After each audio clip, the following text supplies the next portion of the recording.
Bom dia, amiguinhos. Se der barulho, é minhas gatas comendo. Barulho da cidade.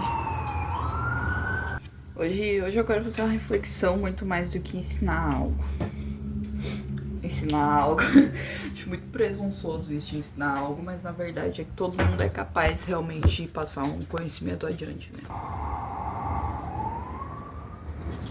Mas hoje eu tenho um tópico muito mais fechado, apesar de eu estar propondo aqui uma reflexão pra gente.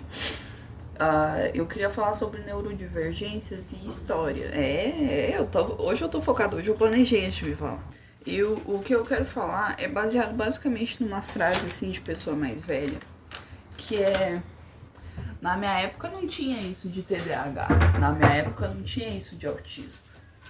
E daí eu queria pensar o seguinte: a gente escuta muito sobre não existia, na verdade, as ferramentas para o diagnóstico e não existia a possibilidade de uma pessoa neurodivergente ser assumida socialmente. Tanto que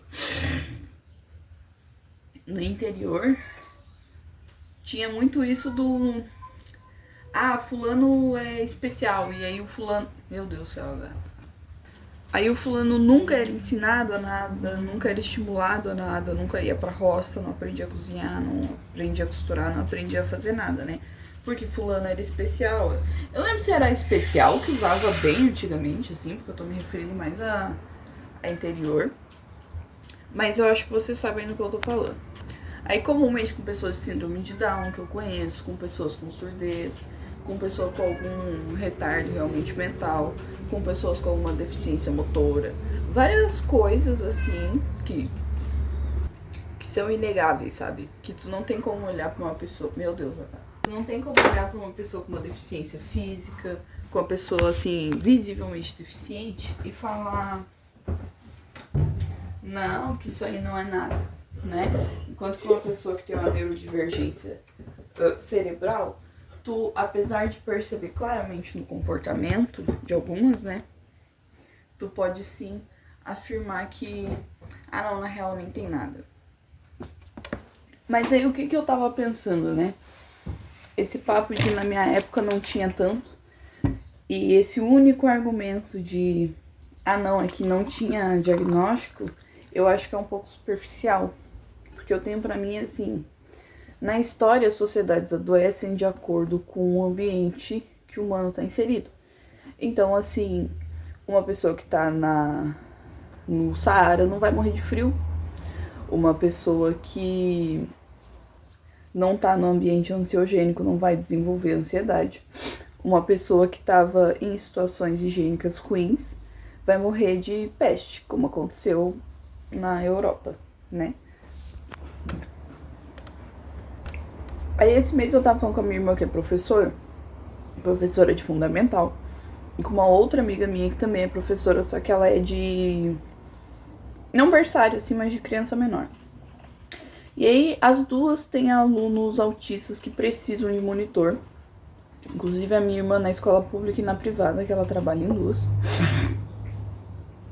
Ou seja, um aluno de suporte mais alto que precisa de mais ajuda, então que é inegavelmente neurodivergente. E aí a minha irmã falou que parece que em Porto Alegre, que é a capital do Rio Grande do Sul, o diagnóstico de criança autista tá tipo 1 a cada 5, parece. E isso é um diagnóstico altíssimo. E eu acho que é muito mais do que na minha época não tinha isso porque não era diagnosticado. Eu acredito que na tua época não tinha isso porque realmente o número não tava mais tão alto. Mas não porque não existe agora, mas porque a organização social que nós estamos inseridos agora está adoecendo as crianças nesse nível. Porque a criação dos pais da geração passada adoeceram tanto as crianças nesse nível. Eu acho que o ponto tá aí. Porque o TDAH, eu acredito que agora esteja desenvolvendo sintomas TDAH por causa da forma como as crianças jovens estão inseridas na rede social.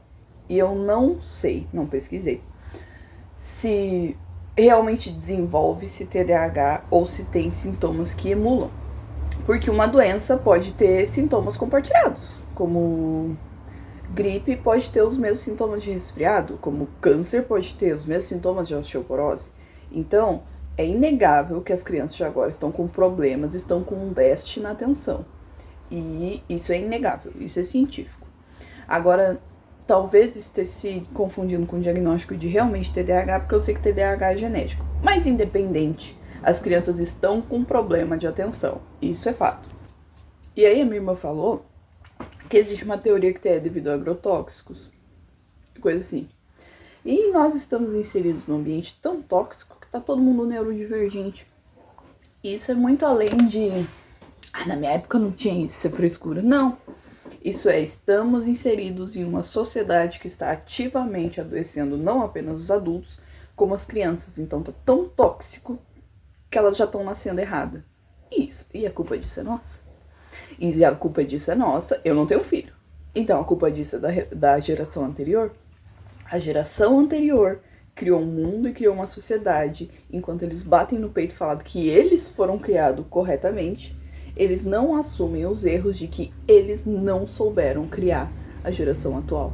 Porque pra mim é ridículo isso de falar que essas crianças são muito mal criadas, esses jovens são muito mal criados, porque essa geração não sei o quê, porque eu fui criado direito. Porque se tu foi criado direito, o mérito é dos teus pais, da geração anterior.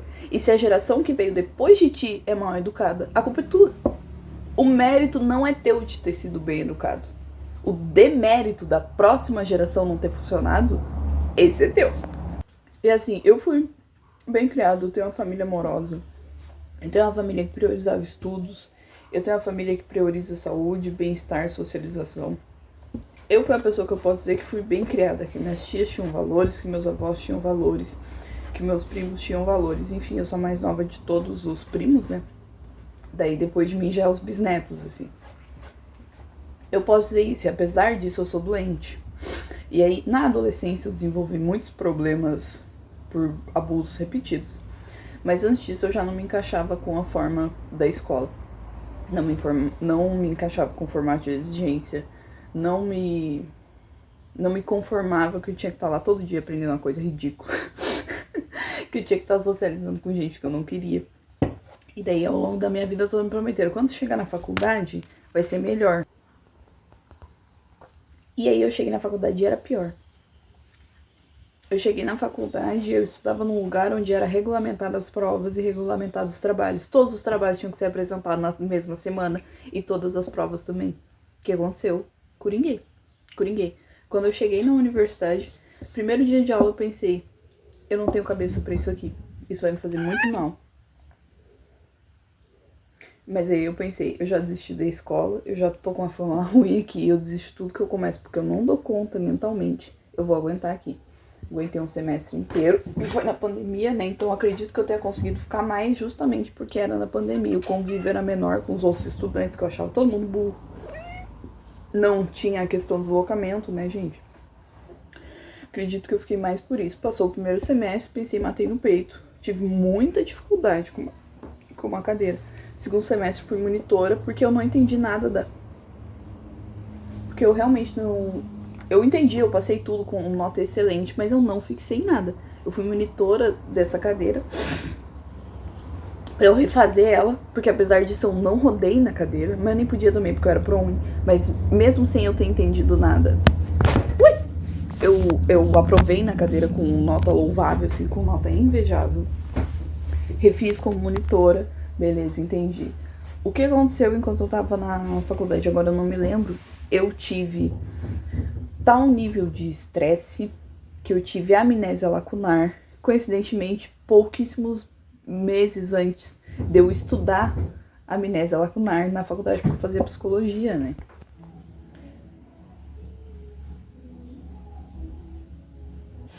O vizinho botou o som, vamos todo mundo ouvir. Eu não me abalo, se vocês se abalarem, bom... Sinto muito, tomara que não dê pra ouvir. Aumentou, agora vai dar pra ouvir. Tive essa amnésia lacunar no mesmo semestre, que eu apaguei todo o semestre. Eu apaguei todo o semestre, tudo que eu tinha aprendido. Pouquíssimas aulas depois eu tive uma aula sobre amnésia lacunar. E o que tinha que acontecer pra eu aguentar a psicologia?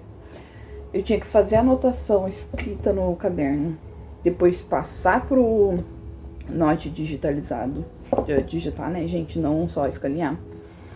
E aí, pra eu conseguir ler, eu tava num estado mental tão fragmentado, tão em frangalho, que pra eu conseguir ler e interpretar um texto, além de fazer anotação junto, eu tinha que ler enquanto eu escutava o texto ao mesmo tempo. E isso foi chegando num nível que começou a ficar impossível. E o que aconteceu no meu último semestre que eu participei, eu fiquei 1 ano e meio inteirinho, fazendo 6 cadeiras em cada um. O que aconteceu? Eu comecei a alucinar. E a minha família tem histórico de esquizofrenia e eu entrei em pânico total. Soou todas as sirenes, porque eu ainda tinha a idade de que poderia despertar a esquizofrenia. Estresse é um desencadeante. E aí eu entrei em pânico total. Pensei, tá, eu amava estudar psicologia. Inclusive, se não fosse por psicologia, eu não teria aguentado tanto tempo, porque eu amo estudar. Eu estudo a vida literalmente inteira. Eu estudo há tanto tempo quanto eu estudo história. Só que tem uma coisa em história, eu não gosto de tudo de história. Eu não gosto da Europa, eu não gosto da... reis europeus. Caguei. Eu amo tudo em psicologia. Eu nunca passei por um tema que eu fiquei, nossa, que coisa... Tô nem aí pra isso aí. Nunca. Tudo eu acho perfeito, eu amo, sou apaixonado. Então, se eu não estivesse em psicologia, eu com certeza não aguentaria tanto tempo. E as pessoas gostam de me dizer que eu não aguentei justamente porque era psicologia. Não, justamente o contrário. E aí, comecei a alucinar, pensei, não adianta eu continuar insistindo nessa coisa que eu sempre soube que eu não daria conta mentalmente, por causa da minha neurodivergência, só porque eu já tenho fama de desistir, eu andava bem queimadinha assim com a minha família. Então, pensei, tá, chega, eu falei pra minha mãe, tipo, chega mesmo. Parei. Passou 1 ano, troquei pra história, tudo certo. Mas, gente, vocês acham que se eu não tivesse uma família amorosa, se eu viesse de um lar disfuncional, como não teria ficado na minha cabeça, sabe? Porque pra muita gente não tem essa opção de largar e a família aceitar, pra muita gente. E aí eu me questiono assim, apesar de eu ter sido bem criada, eu adoeci. Ou seja, eu não adoeci por questões internas da minha família, não foi culpa de ninguém, nenhum indivíduo me adoeceu. Mas socialmente, a sociedade me adoeceu. E eu não fui criada com TikTok. TikTok surgiu, eu já era adulto. Não era nem adolescente quando o TikTok surgiu, eu já era adulto. Meu Deus, a Nika quer participar tanto. Tá, dá oi, Nika. Eu quero a bolacha que tu tá comendo, vai ficar querendo. Mas aí, voltando ao diagnóstico de neurodivergente, né? Eu quis contar a minha história, quis dar o ar da minha graça pra vocês que ninguém perguntaram. Mas eu botei isso aqui quando eu falei com meus amiguinhos no Instagram, tipo assim, vocês acham que é legal eu divulgar essas opiniões que eu sempre dou? Ninguém perguntou no meu story pra ir em outro lugar e a maioria votou que sim. Então eu estou colocando a minha opinião que ninguém perguntou aqui no meu canal. E aí que a minha família... A minha avó gostava de dizer que a minha família era meio tontinha, assim. A parte do vô. E o que aconteceu? Aconteceu que a minha família é de uma longa linhagem de déficit de atenção. Eu não tenho, mas muitas pessoas têm. E o que acontece quando tu é criado por uma pessoa que tem déficit de atenção? Inerentemente, inegavelmente, tu vai pegar hábitos e trejeitos e não vai ser estimulados em pontos que outras pessoas seriam, porque tu foi criado com uma pessoa neurodivergente não diagnosticada. Então acontece que toda a família desenvolve, de certa forma, leves sintomas de TDAH, até que vem a pessoa que realmente é TDAH e aí fortalece. Eu sou de uma longa linhagem de neurodivergentes. E era isso que a minha avó percebia quando ela dizia que era tontinho. Porque a minha família, essa justamente, a do meu avô, era extremamente intelectualizada. Era uma das únicas famílias que sabiam ler na região e valorizava muito a educação. Então não significa que eram burros. E a minha avó sabia disso. Mas ela percebia que tinha alguma coisa diferente no comportamento dos Fernandes que as outras famílias não tinham. Ou seja, sempre houveram neurodivergentes, inclusive TDAH. Sempre houveram autistas, mas a gente não sabia diagnosticar. Mas agora, aumentou desse jeito por questões sociais que estão adoecendo as crianças. E eu acho que este ponto é um ponto que não está sendo considerado e é um ponto crucial. Mais importante do que conseguir diagnosticar todas as crianças a nível estrutural, porque um diagnóstico muda a vida sim, E um diagnóstico do autismo bem jovem pode literalmente salvar a vida dessa pessoa, de ser um adulto plenamente funcional com sintomas que vão dificultar a vida, que vai ser difícil de lidar, óbvio, ou ser uma pessoa plenamente disfuncional, de que vive só em sofrimento, de não conseguiu aprender a falar. O autismo é uma coisa, quanto mais estímulo acontece, assim como o síndrome de Down, melhor a pessoa vai conseguir desenvolver e agir na sociedade. Então, eu acredito que a nível estrutural, melhor do que diagnosticar indivíduos é compreender por que toda essa geração tá doente. Toda geração tem ansiedade, tem depressão. Se tu entrar numa sala de aula, é impossível, eu tenho certeza, de passar por qualquer sala de aula que algum aluno não tenha depressão, que algum aluno não tenha ansiedade, que algum aluno não tenha uma neurodivergência mais complicada, de suporte maior. É impossível, porque a nossa sociedade tá adoecendo todo mundo. E aí, por quê? É jornada de trabalho exaustiva? É uma exigência da atenção que nunca aconteceu antes? Porque nunca, isso eu afirmo com certeza absoluta, nunca houve uma tecnologia que dividisse tanto a atenção. As tecnologias exigiam atenção, exigiam foco, enquanto que agora as tecnologias são ativamente criadas para tirar a tua atenção, para te dispersar, para fazer que tu fique parado consumindo. E aí, assim, é o entretenimento, que nós estamos sendo bombardeados por entretenimento o tempo inteiro. É entregar um celular pra uma criança nenê. Eu vi nenê, gente, no berço, com o celular na mãozinha. E eu não acho que o problema é tela. Eu fui criado com tela, eu via Xuxa, eu via TV. Só que a minha mãe controlava o que estava sendo passado na TV. Ela dava TV porque é basicamente impossível seguir uma criança o dia inteiro. E ela dava TV porque era educativo, porque era estimulante, aprendia a contar, chorava com 5 patinhos, enfim, aprendia. Só que agora as crianças ganham um celular, que os pais, geralmente, não é todos, né, gente? Eu sempre falo aqui, eu tô falando de estruturas, não tô falando de indivíduos. Que os pais não fiscalizam o que elas estão assistindo, que o YouTube, o algoritmo do YouTube, criado por uma pessoa que tá visando o lucro de uma empresa privada, tá entregando pra essa criança. Ou seja, desculpa só como um maluco, uma teoria da conspiração, mas as crianças estão sofrendo lavagem cerebral. E aí o que aconteceu? Ainda teve a pandemia, enquanto várias crianças estavam no período de socialização. E o que acontece quando não socializa direito? A personalidade está se formando, a personalidade não se forma de maneira adequada. Porque apesar de eu ter odiado a escola serve majoritariamente para as crianças aprenderem a se comportar dentro da sociedade, a seguir regras, a entender compromissos e a conversar com os coleguinhas sem ultrapassar os limites um do outro. E isso geralmente é o professor que ensina, sabe? Essa é a função principal da escola. É apresentar os conteúdos e ensinar as crianças a participar da sociedade. E essas crianças, muitas dessa geração, não tiveram essa chance. Ou seja, a pandemia, para nós adultos, que éramos adultos no período, foi um período difícil. Eu não perdi ninguém, graças a Deus, mas teve muita gente que perdeu. Teve gente que perdeu emprego, teve gente que foi parar na rua.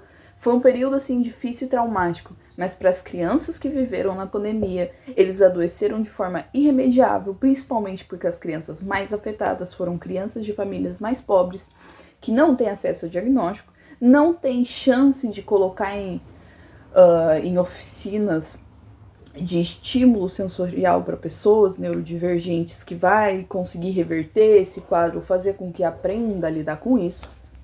E aí entra mais uma questão social, quanto a pandemia afetou as pessoas pobres, muito mais que afetou as pessoas ricas, abrindo cada vez um buraco entre classes e adoecendo cada vez mais a classe pobre. Porque além de ter que lidar com entretenimento sendo bombardeado, com jornada de trabalho, com tecnologia, ainda tem que lidar... Oi, Nica Guilherme. Ainda tem que lidar com essas doenças que tá todo mundo lidando. Porque além disso tem a questão da poluição, tem questão de agrotóxico, tem questão de estar na cidade sem ter uma terra, sem ter nada pra mexer, sem ter qualquer amparo. Sem ter qualquer amparo, não. com muito menos amparo do que uma pessoa rica, com muito menos diagnóstico adequado do que uma pessoa rica com acesso. Bom, enfim, eu acho que era o que eu queria dizer. Eu queria dizer mais uma coisa. Isso é importante. Existe dislexia, que eu acho que todo mundo conhece. Trocar letras, trocar sílabas, se confundir bastante pra falar, gaguejar bastante, eu tenho dislexia. Não sei se vocês já notaram, às vezes eu erro o plural. Não é porque eu não sei usar o plural, é porque na hora de falar a língua não consegue produzir de forma adequada. E existe descalculia, que é a dislexia com números. A pessoa não consegue aprender, não consegue se achar. Às vezes vai fazer a continha, inverte os números, inverte tudo. E é uma coisa que a cabeça não consegue lidar. Por eu ter dislexia, eu tenho leve descalculia, geralmente vem junto. Eu não consigo fazer conta de cabeça.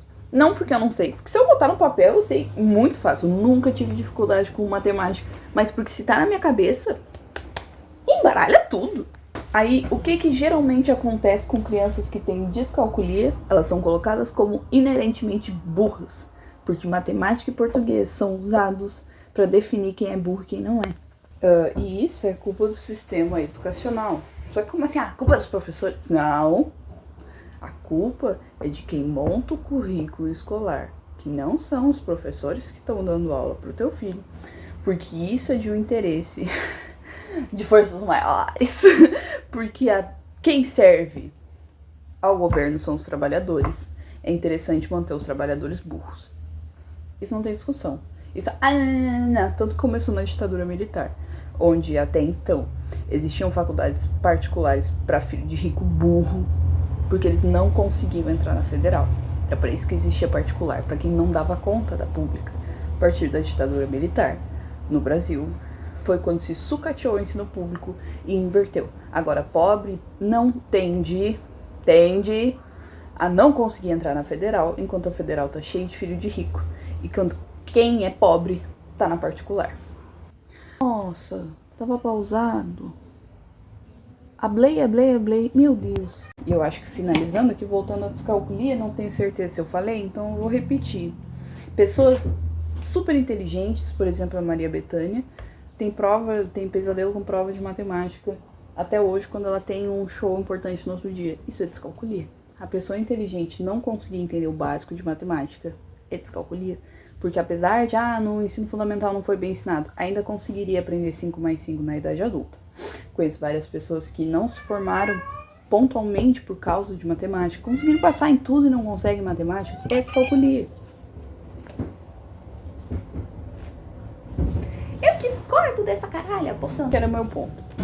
Meu ponto é, eu acho também que está aumentando o número de diagnósticos de neuroatípicos, porque a sociedade está adoecendo as crianças, porque a geração atual não soube criar as crianças, porque as crianças passaram por dificuldades como foi a pandemia, que atrapalhou na socialização, criou problemas cerebrais que nunca foram registrados antigamente. Eles lidam com tecnologia, que é uma coisa que nem os adultos sabem lidar. Imagina, as crianças estão sendo alimentados com comidas piores, com veneno, com agrotóxico. Muitos não têm liberdade de se sujar. Tem mãe e pai que não deixam a criança se sujar, cair, se ralar.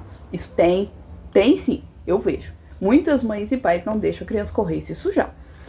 Enquanto, convenhamos, antigamente no interior era uma opção. Não era. É impossível segurar uma pessoa. Não se tem acesso a correr na rua, é violento, as coisas assim. Por exemplo, eu sempre morei na beira da faixa. Como é que eu ia correr na rua, gente? Isso não era uma discussão. Não tem como eu correr na rua. Eu moro na beira de uma rodovia. Não dá pra correr na rua. Não tem mais acesso a, sei lá, comer fruta do pé. Enfim, tem vários estímulos que ao longo de toda a humanidade o humano foi criado participando disso. E agora não tem mais nada. O capitalismo... O capitalismo construiu isso, as gerações passadas construíram isso. E não importa o quanto queiram lavar as mãos e falar que a culpa não é deles e que essa geração se estragou sozinha, a culpa é sim. A culpa é sim. Só que o problema é que quem vai ter que resolver isso é a geração justamente que adoeceu devido aos comportamentos das gerações passadas. Acho que era esse meu ponto. Se a criança foi diagnosticada, tem que ir atrás. Não adianta fechar os olhos, lá. Até porque se tu for atrás, estou incrédulo, se tu for atrás bastante, talvez realmente tenha sido um diagnóstico errado. Ou se no pior caso. Porque o melhor caso é um diagnóstico errado de uma pessoa neurodivergente. No pior caso, tu ao menos vai conseguir encontrar ajuda para tua criança. O CAPS oferece, o SUS oferece. As prefeituras dão muitas oficinas gratuitas, que é bem-vindo para todo mundo, para adolescente, para criança, de pintura, de capoeira, de música. Crianças neurodivergentes são bem-vindas e, especialmente, elas têm que estar nesse tipo de oficina, sendo puxadas para coisa que a escola não tem alcance para puxar, e geralmente os pais estão trabalhando também não. Tem que colocar nesses ambientes, tem que levar para correr na rua, enfim, né? Tem que tentar, ao mínimo, controlar o que a criança tá vendo na tela, no celular. Óbvio, eu não tenho filho. Mas eu não tenho filho justamente por entender as minhas limitações. Eu sei que eu não tenho saúde mental para ter um filho. Então, propositalmente, eu não vou pôr um na Terra. E eu acho que isso é uma coisa que é muito importante entender. Quem é capaz e quem não é de ter filho. Tem muita gente que não é capaz que tem filho. E isso quem não tem filho sabe ver. Não sei as dificuldades que é ter uma criança. É impossível pra mim. Criança de 1 ano que corre sem nunca parar. Que a cada 1 segundo tá tentando se matar. Não de propósito, né? Eu sei quanto é impossível. Eu entendo quanto é impossível ter um filho. Mas às vezes a gente tem que entender que realmente é impossível para algumas pessoas ter o filho e não adoecer o filho. É isso, os cálculos é ruim, capitalismo é ruim, tudo é ruim, né, gente? Vamos parar de adoecer nossas crianças, vamos tentar controlar ao menos o YouTube, vamos entrar no Roblox deles e ver o que eles estão fazendo, com quem que eles estão conversando. Mas não é entrar no Roblox invadindo a privacidade, é falar assim, filho, vamos jogar Roblox hoje pra ver o que ele tá fazendo lá? A criança vai amar. É tentar entrar nos interesses da criança muito mais do que invadir a privacidade. Não se lê o diário de uma criança, mas tu consegue estabelecer uma relação com a tua criança, tu vai perceber quando ela estiver adoecida ou não. Bom, enfim, acho que eu caduquei bastante.